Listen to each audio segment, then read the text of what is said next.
सूंहं विञायमि सूमरा मेरो मुंहुं थियो वञणु पियो हाजत ॾाहे हुस्न रीह। सो साॻी तरह सां फारसी शाइर जो है एग्जैक्टली नथो यादि नालो अचे हींअर त उर्फ़ी आहे या अनवरी आहे, पर उनजी हिकिड़ी सिस्टम खे यादि अचे थी त बावजूद ते तो ज़मन आवाज़ नियामत की मन तुंहिंजी मौजूदगीअ में मां चवां त मां आहियां।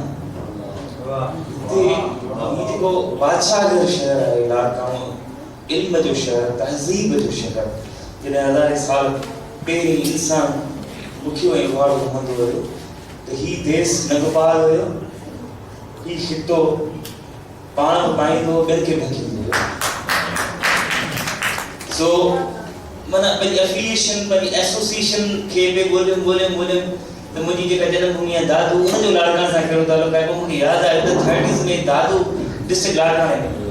पोइ मूंखे ॾाढो इत्मीनान थियो त मुंहिंजो लाड़काणे सां को न को तालुक़ु आहे। सो तालुक़ु में मूं ॻोल्हियो, पोइ त मुंहिंजो किथे तालुक़ु आहे हिन तव्हांजी शहर सां, तव्हांजी हिन खिते सां, तव्हांजी जुई सां, त किथे मां बि मतिलबु यूसुफ जे ख़रीदार में शामिल आहियां।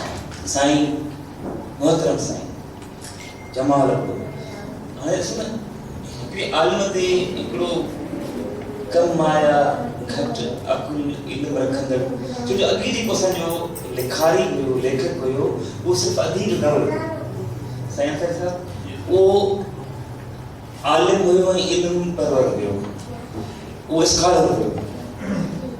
समाज जा जेतिरा बि शोभा आहिनि उन मां ज़िंदगी जा जेके वॉक्स आहिनि, ज़िंदगी जा जेके ज़िंदगी गुज़ारण जा जेके मज़ामीन ऐं फील्ड्स आहिनि, उन्हनि में उनजी एक्सपर्टीज़ हूंदी हुई, उनमें उन्हनि जो तजुर्बो हुयो।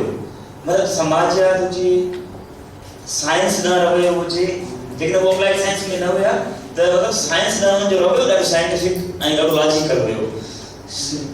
पॉलिटिक्स हुजे, मुआशरे जा जेके बि ॿिया पासा हुया, उन्हनि में हुननि जो रहियो स्कॉलरली हुयो। साईं जमाल अबड़ो साहब जी शाइरी पढ़ो, जीअं असीं लतीफ़ साहिब साईं जी शाइरी पढ़ंदा आहियूं त असांखे फील थींदो आहे लतीफ़ सरकार तमामु वॾे आला पाए जा स्कॉलर आहिनि।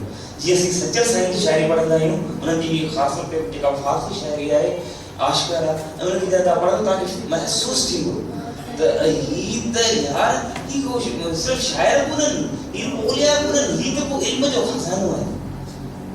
सो साईं